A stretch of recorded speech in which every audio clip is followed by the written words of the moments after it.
Okay, folks, I think we're going to go ahead and get this conversation started. We'll let folks keep trickling in as the conversation gets going. My name is Joe Graney. I'm the Associate Manager with the policy team on the Millennial Action Project. First of all, thank you so much to everybody that took time out of their day to come join us and join the Millennial Action Staff Association for this event. We have a really exciting conversation that's about to take place on D.C. Statehood. First, I'm going to give a couple very quick map updates, and then I'll kick it over to my colleague, Brittany, who's going to introduce our speakers today.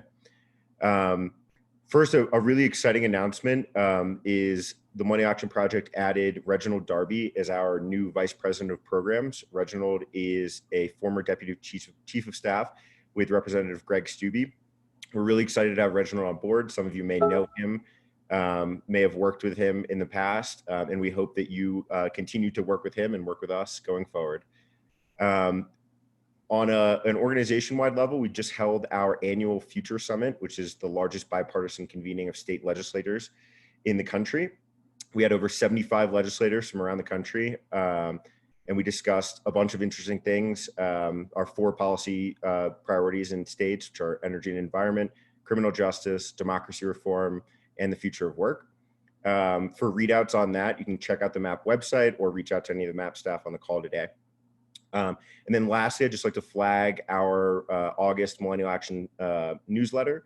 There's a lot of great legislation highlighted in there from caucus members, and there's a really cool staffer spotlight with a former MAP intern who is now working with one of our co-chairs, Representative Anthony Gonzalez. Check that out. Again, thank you for joining us. I know that this is vacation time for some of you, so we really appreciate you taking the time out to be with us. Brittany? Hi, everyone. Thank you for that update, Joe. Once again, my name is Brittany. I joined a couple months ago, and I'm the Senior Policy Coordinator on the policy team. So first off, welcome to our D.C. Statehood event. I know a lot of our MASA staffers were super excited about this event, and we're really excited to get into the conversation. We're so honored to have Will Roberts from Center for American Progress and Zack Smith from the Heritage Foundation, who will be speaking to us about their perspectives on the question of D.C. statehood. So before we start our presentation, we're gonna ask a few questions through Zoom polling on all things DC, so you kind of get in that mindset if you're not back in the district like I am right now. So we're gonna launch the poll, and you can just answer some of these fun questions. Questions of like how long you've lived here, what neighborhood you live in, you know, how passionate are you in general about DC statehood? Is it a new topic for you? Is it an old topic that you're really passionate about? And also possibly if you are okay to answer it, if you vote in the DC area or if you vote back in your home state.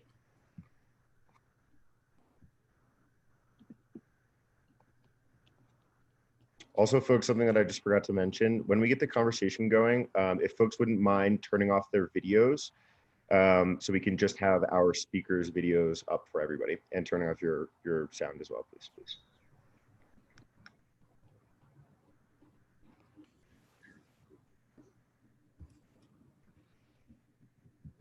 Almost have everyone voted.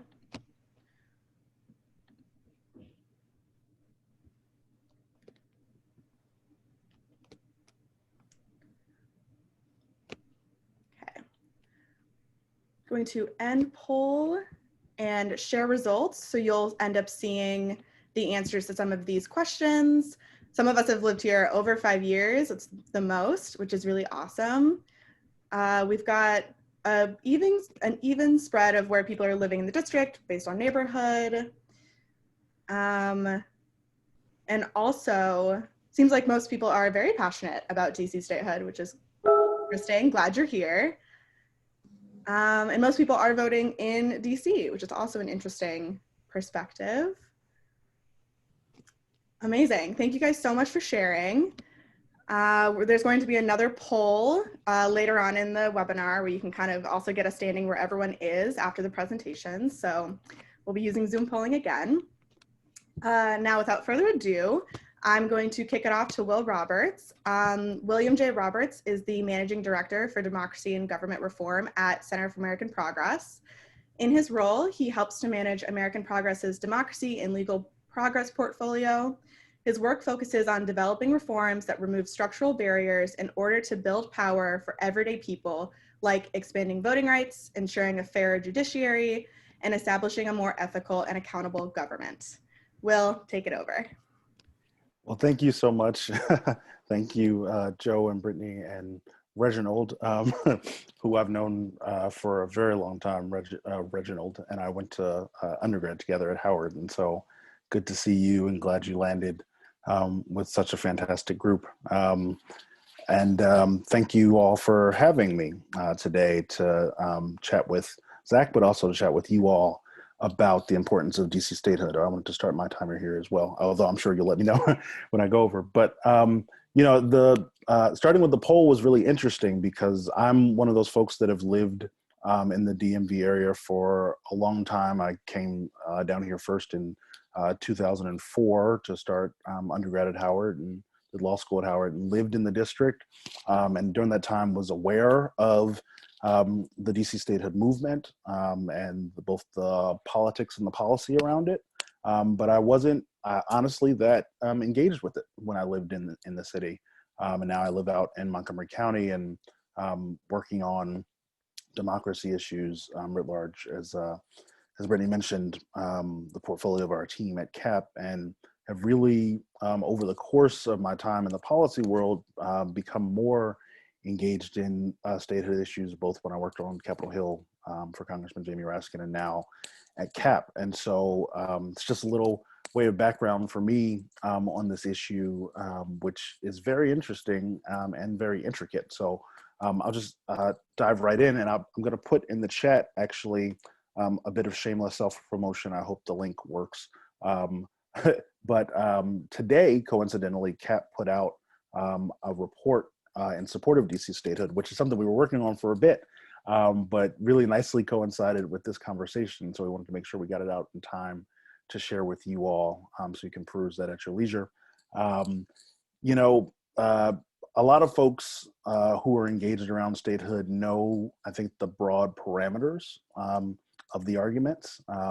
We understand that for 200 years, the residents of the district have lived under some state of disenfranchisement because, unlike the citizens of the various states, they do not have a vote in Congress or any voices in the Senate. And the district currently is about 700,000 plus folks.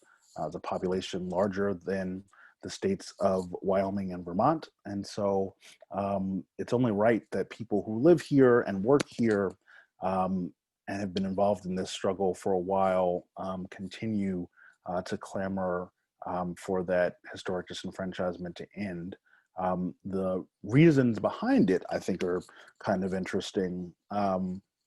We know, again, certainly that the motto that's on, if you have a car registered in DC or pay attention to the cars registered in DC, the taxation without representation license plates, we know that that's been sort of the rallying cry for folks that have called the district home for a long time. And the notion that the residents of the district pay taxes, they serve in the military. In fact, they pay more taxes than 22 states and more taxes per capita than any other state. And so certainly are contributors to the federal government and all the things that the federal government does for the nation. But taxation without representation goes way, way back to the founding of DC, which anybody who either was able to see Hamilton before the pandemic or has a Disney Plus subscription sort of knows at least the the Cliff Notes version, which is that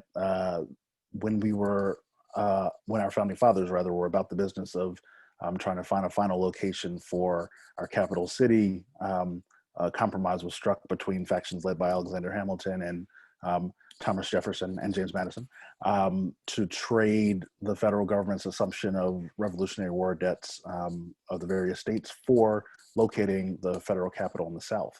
But since that time, you know, the folks who lived in DC have lived under various governing forms. Some of them have been directly elected, some of them have been appointed by Congress and the president, but they've never enjoyed the rights full statehood.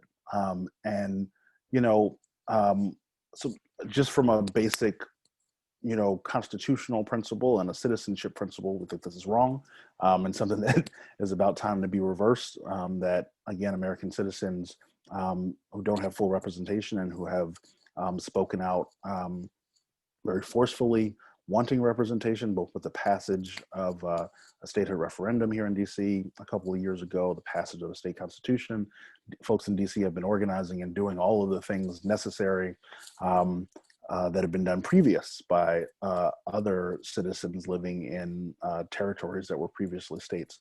But the interesting trajectory of sort of suffrage and democracy in DC has been this push and pull, and you see that really historically, you know, back in Reconstruction days when DC's African American population surged, and the involvement of African Americans in the civic and political life of the city surged. Congress decided at that time to take DC's ability away to elect its own government, and that's when we got the appointment structure that lasted until the 60s. So that's just a little bit of history, but you know, the two strains of issues that undergird this also are the sort of punitive and sometimes retaliatory oversight, frankly, of the federal government of the district, and the issue of race, which I touched on previously. And so, you know, folks understand, I think, that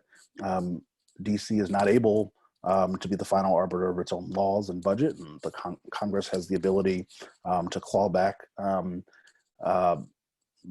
laws that both of the DC councils passed and the mayor signed, and also things that have wide support among the citizens of the district.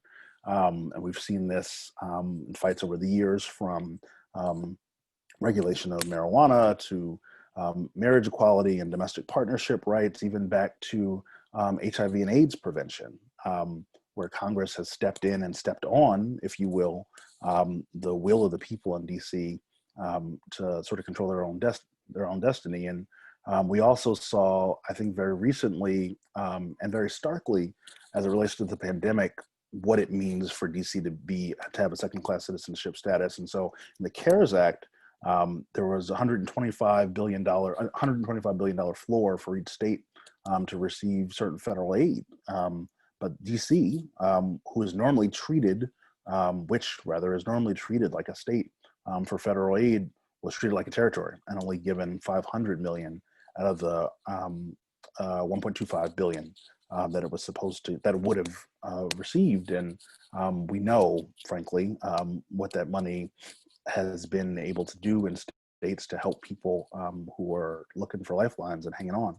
And so that sort of drew into stark relief the really imbalanced, asymmetrical relationship that DC has with the federal government. And then we also saw very recently, with the protests going on around the nation, peaceful protesters in Lafayette Square who were speaking out about Black Lives Matter, but also calling for justice and some accountability in the way that policing is done in this country.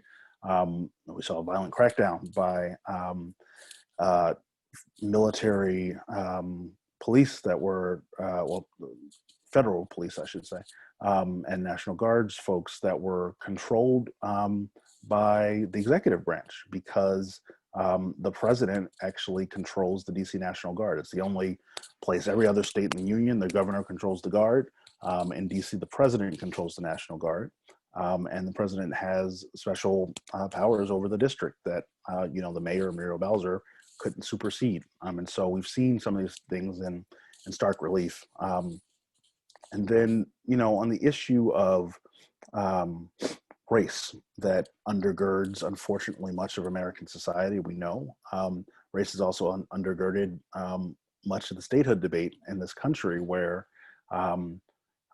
for a very long time, it was Congress's feeling that territories weren't worthy of statehood unless they were majority white. And so you can see that even up to the fight over the last admissions of states into the Union, Hawaii and Alaska, where there were members of Congress.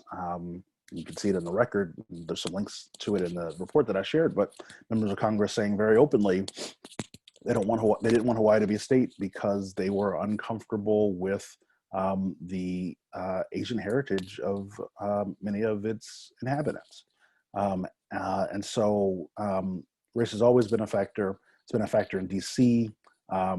You know, as I mentioned, I think, or as I might have mentioned, D.C.'s prior to the Civil War and up through, you know, the early 1900s, D.C. had a strong majority Black population, still has a majority people of color population, and that's colored the way that Congress has felt about granting its statehood, but also its ability to be a state. And you can see that even in the recent debate over HR 51, where, you know, there were members who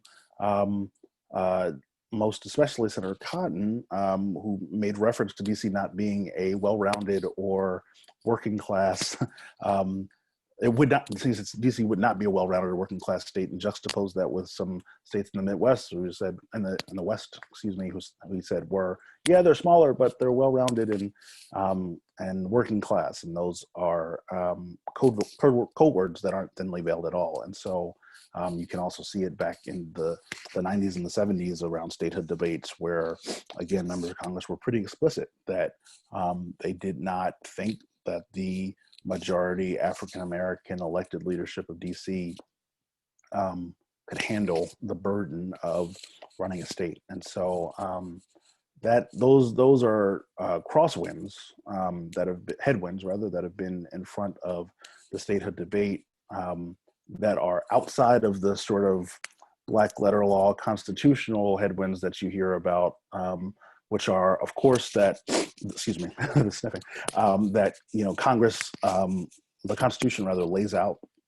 the parameters for what the federal district is to be. There's the argument that James Madison in the Federalist Papers talked about the notion that the federal government should have exclusive control over the seat of government.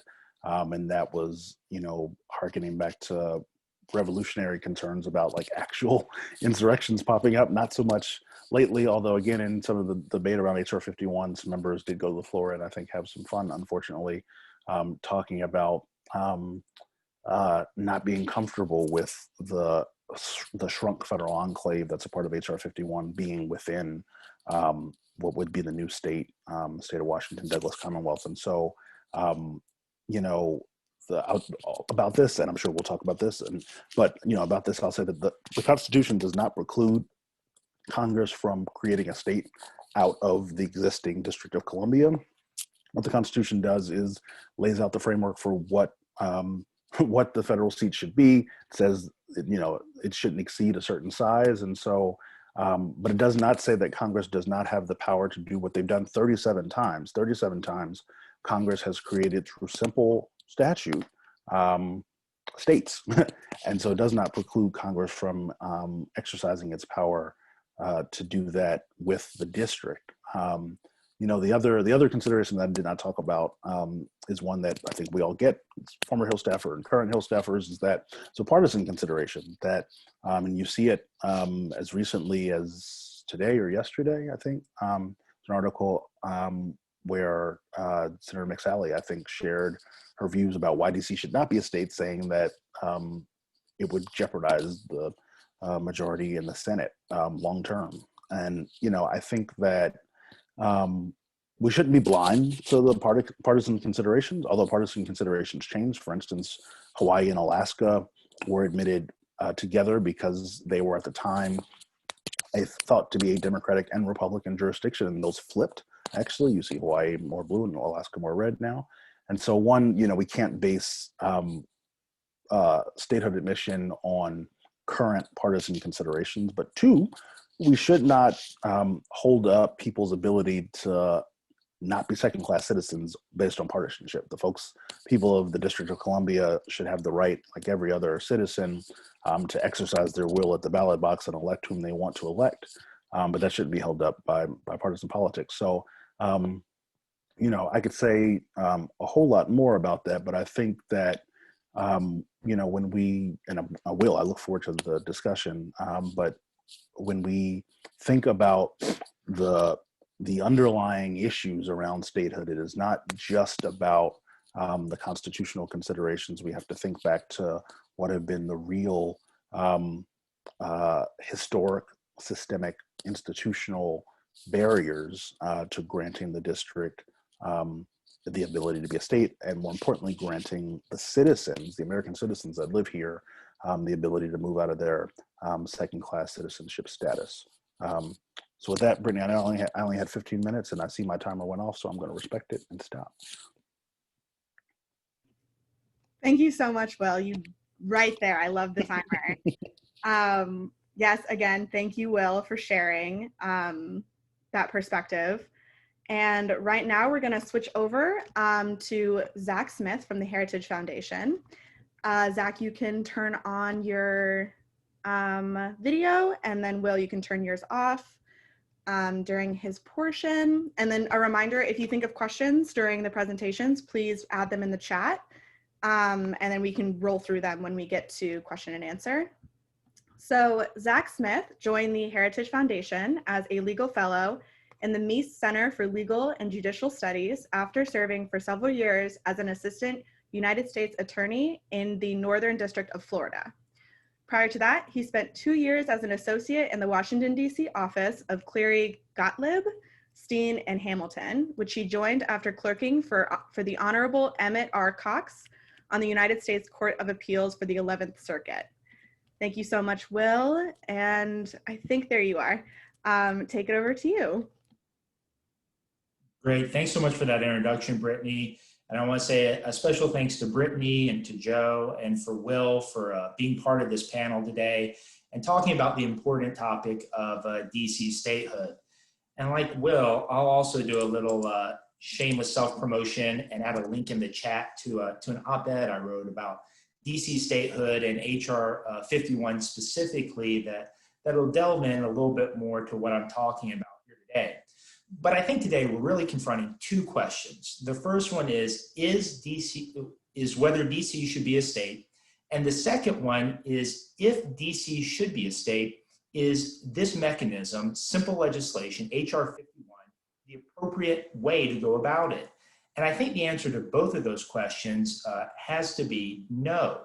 And so if it's okay, we'll start with the first question of whether DC should be a state. And obviously, Will and I have some disagreements on this point.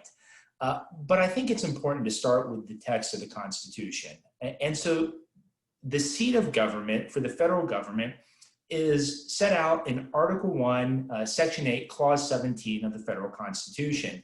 And it says basically that the legislature shall have exclusive jurisdiction over the district, the seat of government, and that the seat of government shouldn't exceed 10 miles square. And so Will touched on this briefly, but really if we go back to the history behind why this provision was included in the Constitution and what the framers envisioned, I think it becomes much clearer why the current federal control over the district is so important. And I know Will mentioned James Madison and Federalist 43, but I think it is important to focus on that.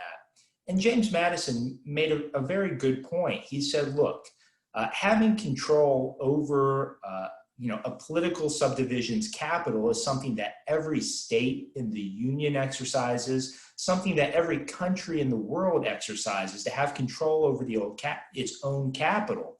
And if you were to create a new state out of the District of Columbia or take control of the capital away from the federal government, it could really have harmful consequences for both the state government and for the federal government in terms of the allocation of power, the influence they have on each other, and could really lead to some bad consequences.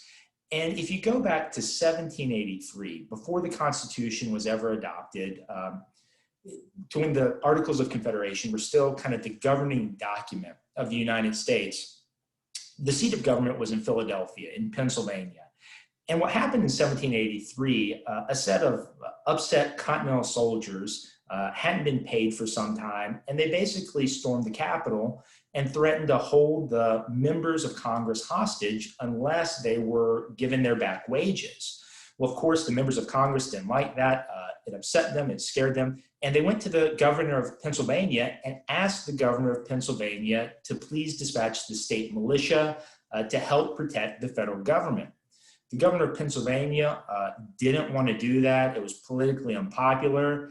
And so what happened is that the members of the Continental Congress effectively had to slink out of Philadelphia in the middle of the night and not be able to control their own safety and security.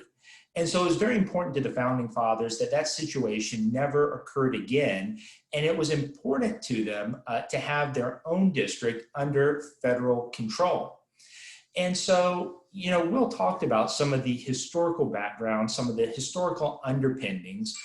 Well, in fact, I think Will's old boss, Representative Raskin, wrote a law review article in the 1990s when D.C. statehood was being considered. And in that law review article, Representative Raskin, who himself is a proponent of D.C. statehood, basically took the position that having a separate federal enclave might have made sense in the early 1800s. But he said, and I'm quoting here, what made sense in 1800, however, is insensible and indefensible today. And so his position is basically made sense back then, not so much anymore. But I have to respectfully disagree with that position. And I think recent events prove that to a large extent. You know, Will mentioned the protests, some of the violence that's happened in DC and the response to that. And what we saw there is that the local elected officials in DC, Mayor Bowser, the DC City Council, disagreed with the Trump administration over the appropriate response to those protests, to the riots, and basically said that they would not have deployed DC police officers, they would not have deployed forces in the same way that the federal government did. And so this is the exact type of conflict that having a separate federal entity was designed to avoid, so that the federal government wouldn't have to be dependent on state or local authorities for their safety and security. And so whether you agree more with Mayor Bowser or agree more with the Trump administration is really irrelevant. The purpose of having the separate federal entity is so that the federal government can control its own destiny in a lot of ways. And so that kind of leads us to the second question. Even if we were to assume that it's appropriate for DC to become its own state, is this particular mechanism, simple legislation, HR 51, the appropriate way to go about it? And again, I have to say the answer is no. And so Will made the point that after the original 13 colonies became the United States, 37 other states were admitted to as equal members of the United States through simple legislation. Well, that's true, but DC is a unique case. It's different. So the other states became, co-equal sovereigns, co-equal states, pursuant to the Constitution's admissions clause, which is found in Article 4, Section 3, Clause 1 of the Constitution. And it basically says that Congress can set out the method and the mechanisms for admitting new states. But keep in mind, the federal district is specifically mentioned in another part of the Constitution, which I think tends to highlight the fact that it's a unique entity, unlike the other states that were admitted to the Union. But setting that aside, even if we go back and look specifically at the admissions clause, it says that new states cannot be admitted to the Union if they're composed of parts of states without the consent of those states' legislatures. So essentially, if the land for the state came from other states, those other states would have to consent to the new state being admitted. And so there's a very real question here about whether the state of Maryland would have to consent to the District of Columbia, transforming into a state, transforming into the Douglas Commonwealth, because Maryland provided land for the District of Columbia to be the seat of the federal government. And so it's unclear whether the state of Maryland would agree for a new state to be created on its border. And I think it's unlikely Maryland would have agreed to that in the 1800s when the district was initially established. And so you can't really accomplish, now with the passage of time, what could not have been accomplished back in the 1800s when the land was originally provided by the state of Maryland. Also, the fact that it's essentially passed through the federal government's hands, I don't think that really changes the matters any. And so, again, whether this is the appropriate mechanism, simple legislation rather than a constitutional amendment to create a new state out of the land that's currently the District of Columbia, it's not a new question. And in fact, every Department of Justice that's kind of had an opportunity to think about the issue, to opine on it, has said that it's not. And this goes all the way back from Robert, to the Kennedy administration. And so within the Justice Department, there's an office called the Office of Legal Counsel, the OLC. They're essentially the constitutional lawyers within the executive branch of the federal government. And so all of the OLC attorneys who have written opinions about this, again, going back to RFK, all the way through the Obama administration, have said simple legislation is not the appropriate mechanism. Now, in the Obama administration, Attorney General Holder disagreed with his OLC and took a different position, that simple legislation would be appropriate. But again, all of the constitutional lawyers within the Department of Justice have taken the position that this is not an appropriate mechanism. And so there are the constitutional questions, but then there's also, again, the very real practical questions of how this would work in practice with the current proposal to shrink the District of Columbia to what's essentially the National Mall currently. Again, the new federal enclave surrounding the National Mall would in large part be dependent on the new state for things like fire service, police service, sewer service, electricity. It's also important to keep in mind that many of the embassies currently that are located within the District of Columbia would now be in a new separate sovereign territory of the Douglas Commonwealth. And any of, I think everyone's lived in D.C. For some period of time that's on this call right now. It's a jurisdictional mess in many places around D.C., whether the district has jurisdiction, the federal government has jurisdiction. And I think that would really exacerbate the jurisdictional mess in a lot of ways. And one of the things that Will didn't hit on, but I think is also important to realize, is the 23rd Amendment. I'm sure, as most of you know, the 23rd Amendment provides 3 electoral votes to the District of Columbia and its residents in presidential elections. And so while there's an argument that you may be able to address this through simple legislation as well, it seems more likely, I think, that a constitutional amendment would need to be passed to repeal the 23rd Amendment. Otherwise, you'd have essentially a handful of people exercising exceedingly undue influence in presidential elections.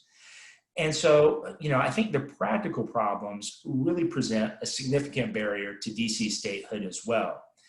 And the last point I would make is, Will mentioned some of the other historical background about opposition to the district becoming a state, perhaps some racial tension being part of the cause for why folks have been opposed to the district becoming a state. But if we go back to the early 1990s, the last time a serious vote was taken in Congress on whether or not the District of Columbia could become a new state, there was really bipartisan consensus that serious problems existed if the District of Columbia were to become a state.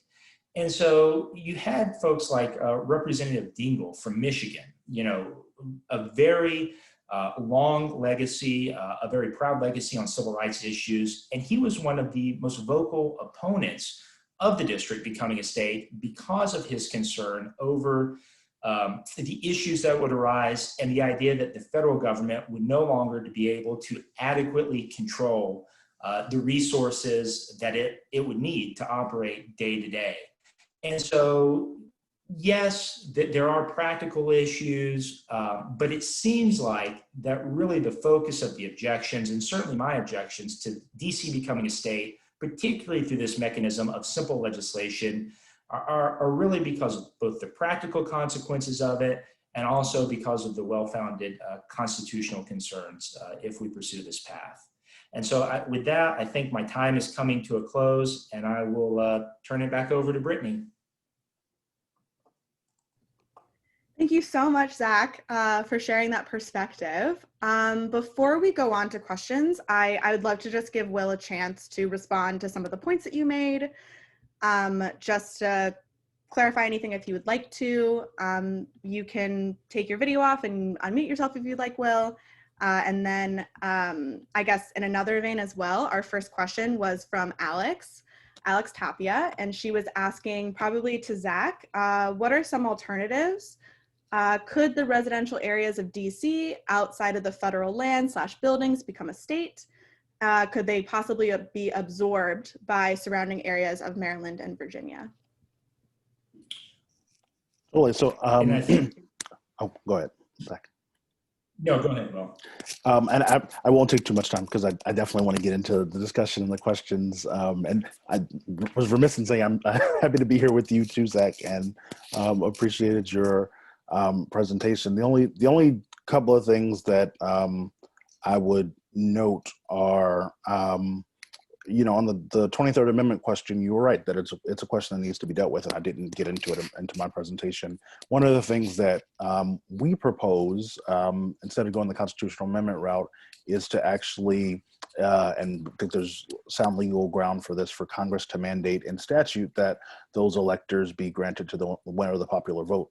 But you and I do agree that having the electors out there with the shrunken federal district, basically meaning that the president and the first family would get to pick the electors as an issue. And so we think that's a clean way to deal with that through statute, and we think there is legal basis for that to happen. The other point, and we can get to this because there's a question in here about retrocession, but you know, I think that folks in Maryland, in the Maryland legislature, led by actually a friend of mine, coincidence, D.C. Statehood just runs my world, but one of my very good friends is a state delegate in Maryland, has been leading an effort to officially support through the General Assembly D.C. Statehood, and would expect that to see some traction in the next session. So I don't think that there would be the strong objections in Maryland that Zach indicated might exist.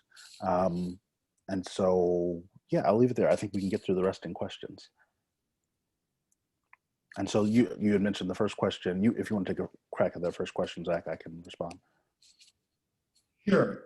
And so I think the first question was whether some of the residential areas could be, you know, retrocessed back to Maryland. Mm-hmm. And I think you'd really face a lot of the same problems with D.C. Statehood. If retrocession were to occur, certainly Maryland would need to approve that, which even if, as Will indicated, if Maryland were to support D.C. Statehood or some form of retrocession, you know, you would still need to get the sign off of the General Assembly in Maryland. And, you know, historically, my understanding is that many members of Congress from Maryland and Virginia have been opposed to retrocession or D.C. statehood for a variety of reasons, you know, presumably because it would shift the balance of power within their political jurisdictions. You know, it might not be good for their constituents, you know, for whatever reasons. But for instance, you know, Steny Hoyer, the current majority leader, has only recently come out in favor of D.C. statehood. And while sympathetic to some other types of intermediate measures, has not been a proponent of D.C. statehood. And so this is really still very much in flux. But historically, you know, my understanding is that many in Maryland, many in Virginia have been opposed to retrocession, to D.C. statehood, those types of fixes.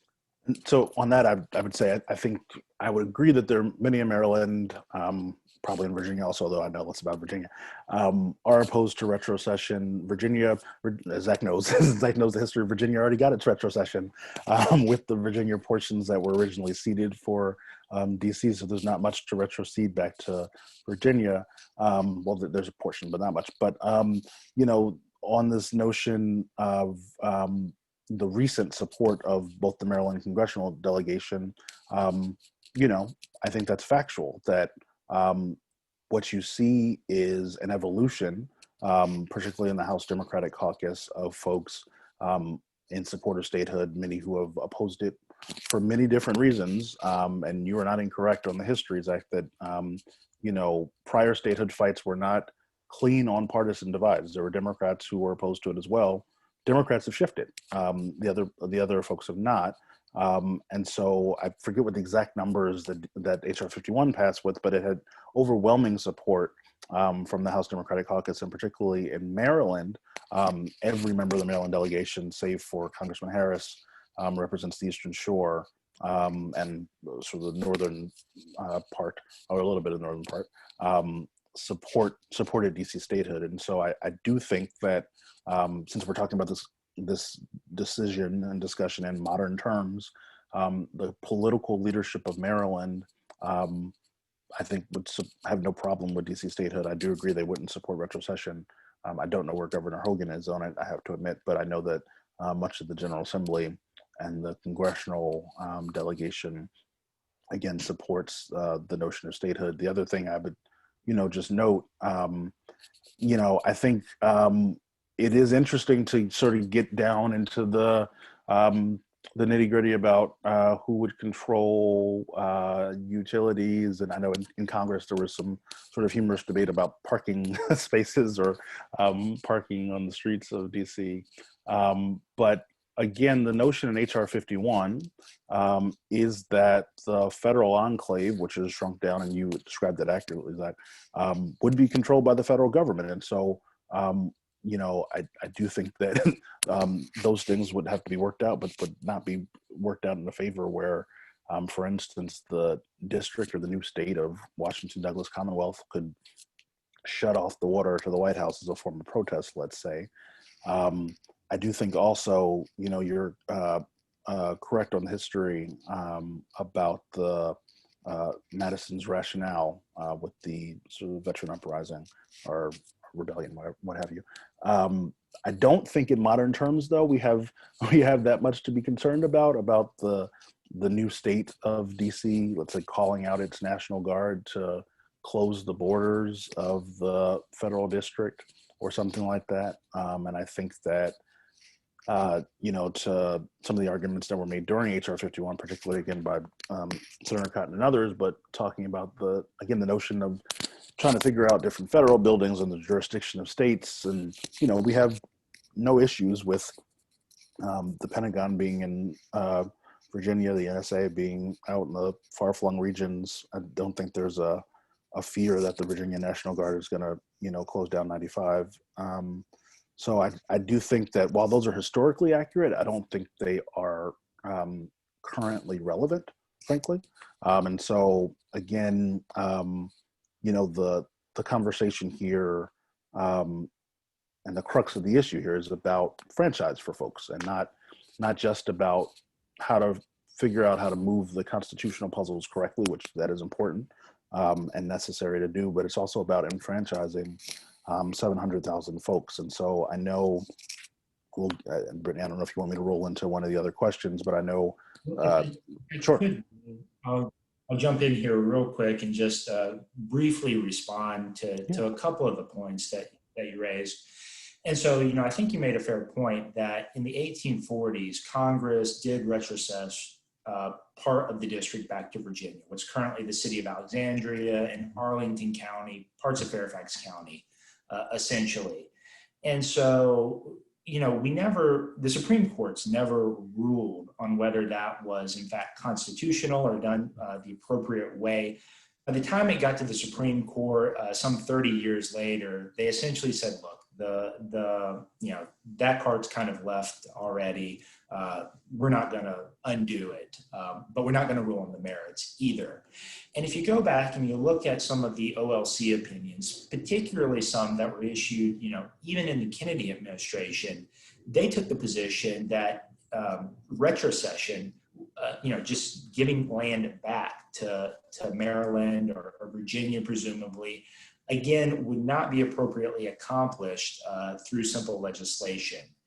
And so, I certainly understand the pragmatic point you're making about, the need to enfranchise people and kind of be sure we're fulfilling the ideals behind the Constitution. But there are very real textual constitutional objections to the way that the process is playing out.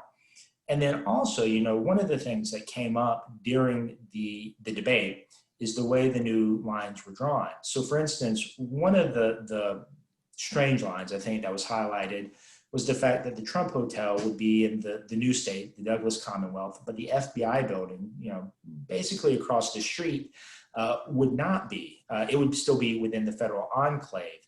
And so it's really hard to get into those very detailed, very fine line drawing games where frankly, a lot of the federal workforce, a lot of high level officials would presumably be working now outside of the land controlled by the federal government. And I think the last point that deserves just a brief mention is that certainly there are political reasons for opposing DC becoming a state, but similarly, I think there are also political reasons for supporting DC to become a state as well. And so I think there are partisan interests on both sides of the debate, but kind of taking those out of the equation, I think what we have been focused on, and certainly what I've been focused on in the past, are really the constitutional objections to the process as it's currently working. Wow, thank you guys so much. We're about 9 minutes left in the webinar, so I just want to be a little mindful of time. One question that we did have is kind of to both of you. In kind of preparation for this event, we were looking at some statistics, and according to the 2019 Gallup poll, more than 60% of Americans oppose statehood for DC. And we were kind of wondering, why you think that is, what's the reasoning behind that, and possibly if it needs to change, what's going on there? Sure. So, I've seen that poll too.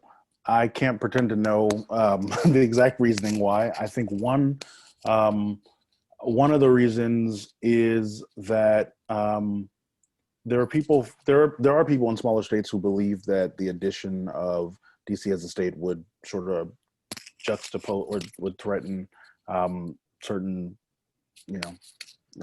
benefits that their state receives, but I don't think that's the main rationale behind the poll. I think a huge rationale behind the poll is people not understanding the broad contours of the issue. Although it is, as I started, I think my remarks saying it's a simple issue as we know it, but it's very complicated, as Zach and I have sort of brought out, both on the constitutional concerns, but also again on the historical concerns around structural inequities and injustice. And I think, and Brittany, this might not be on point in answering your question, but do it anyway.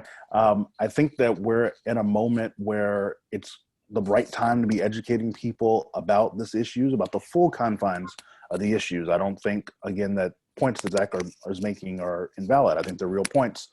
We have a different view on some of them, particularly on the constitutional and legal ones, but I think from the historical context of why DC is not a state, not just from the partisan perspective, and you are right, there are partisan considerations on both sides. I wouldn't pretend that there aren't. I just think that we should put the partisan considerations aside for either side when we're talking about enfranchising people. But historically, again, I touched on this a little bit, and in that piece we go into a lot of it in depth, but you see a long tide of the racial inequity that undergirds a lot of our system, undergirding discussions around whether or not DC should be a state, back to even when we're both, undergirding whether or not DC should be a state, but also talking about the franchise of people in DC. So at one point in DC's history, when its franchise was taken away, that is, folks in DC were no longer allowed to directly represent their elected officials. There was one senator who, went to the floor. This is in the 1800s or so. I might have my dates wrong, but it's right in the piece. Went to the floor and said pretty explicitly that in order to stop the enfranchising of African Americans, all of the franchise from DC had to be taken away. And so, I think that 60% number, I'd like to see the trend, actually. I wonder if it's going up or down. Like many major structural issues in our country, whether we're talking about Americans' feelings around marriage equality, around marijuana, other super sort of issues that have been touch points, I think that with more education, people get a more nuanced view of these issues. And so I really think that the moment in time that we're in, where we're examining these racial inequities, is the perfect time to be pulling back the lid on all sides about the DC statehood debate. Well, and I think, Will, kind of my response to that would be, as we've kind of progressed as a society, specifically with the Reconstruction amendments to the Constitution, when the Constitution was originally adopted, it made explicit provisions for slavery, didn't treat everyone as being equally enfranchised, really horrific provisions that we can all agree today, hopefully, were inappropriate and were really a stain in a lot of ways on our nation. But the way that those inappropriate, terrible provisions were remedied was through the constitutional amendment process, specifically with the Reconstruction amendments, the 13th Amendment, formally ending slavery, the 14th and 15th Amendments, creating voting rights for Black Americans. And so similarly here, if we agree, which I know you and I disagree about whether DC should be a state, but if we were to agree that DC should be a state, I think it's really a question of what's the appropriate mechanism for that to occur. And I would, respectfully submit, just like those other provisions of the Constitution were changed to better fit with, society and kind of our evolving standards, that similarly in this case as well, that a constitutional amendment would be the most appropriate mechanism to make DC a state, if that was something that we all agree should happen. And, I think the reason that we're seeing kind of this legislative push right now is because DC is so unpopular with the vast majority of Americans. And I think in that same poll that you referenced, that Brittany referenced, it is from July of 2019, but I think that poll showed even 51% of Democratic voters were opposed to DC statehood as well. And so it really seems unlikely that there would be the political will, the political appetite, or the political ability, frankly, to get a constitutional amendment passed, making DC a state. And so I think that's why we're seeing kind of the change in focus to accomplishing the same goal through the legislative mechanism, which I believe is the inappropriate way to go about it. And can I just say one thing on that point? I know we're close to time. I promise I won't take up too much. I will submit that, we can have more conversation about the method. I would clearly much rather be in a position where we're saying we think DC should be a state. Let's figure out the method to do it. The one thing that neither of us talked about, but there was a constitutional amendment passed at one point to grant DC statehood that just was not adopted by enough states in time. But the other thing, I think something you hit on just now is like super important, that, because of the partisan battles and the messaging about DC and draining the swamp, et cetera, most Americans look at DC as a political entity, right? It's the place where Democrats or Republicans come and fight it out about major issues of the day.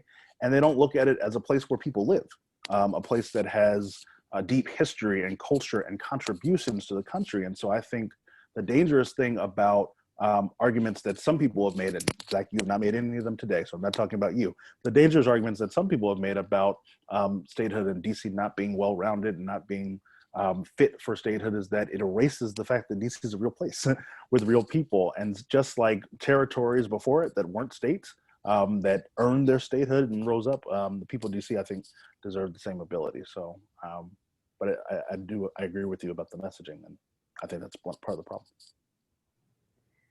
Amazing. I know I had to pop up. I love how passionate y'all are. It just says how much we love and adore our lovely district. I'd like to give both Zach and Will just 30 seconds, really quick, wrap it up. And then we'll do like a quick poll and then we're out of here. Gotcha. Zach, I went first. You go first this time. All right, sounds great. Thanks, Will. Well, again, I want to thank Brittany, Joe, Will for allowing me to be part of the conversation today. I think it's an interesting topic. It's an important topic in a lot of ways, not only for the district residents, but also for us as a country, and also to talk about the appropriate mechanisms to achieve any goals that we believe are appropriate for us as a nation, for us as a people.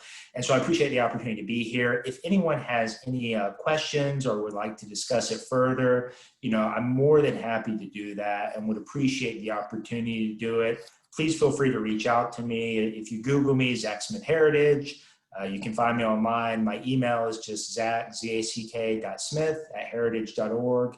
I'd love to hear from any of you on the topic or any other topics where I can be helpful. But again, thank you so much for the opportunity to be here, and thank you for giving me the opportunity.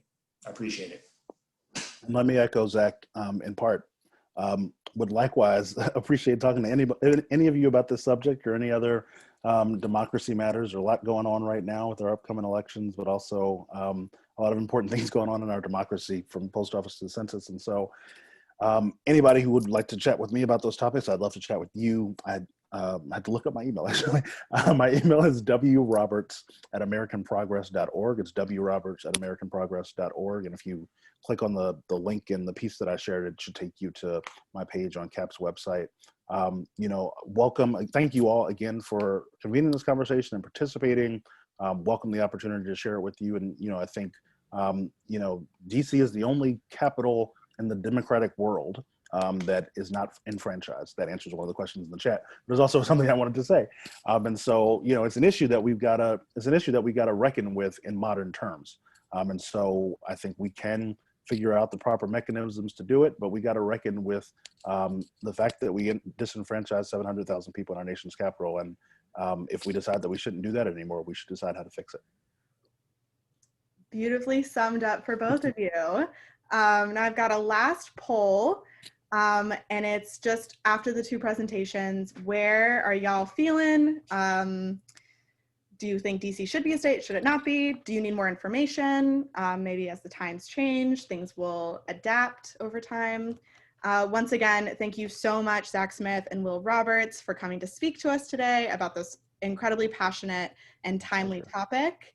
Again, please, if you have any questions or you need help getting connected to Will or Zack, please let myself or Joe know. We can get you guys in contact.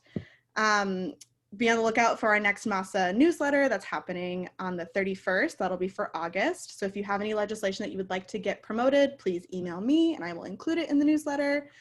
And I think we are at our final ending. So we have 8 said yes, 3 said no, and 2 said still more information.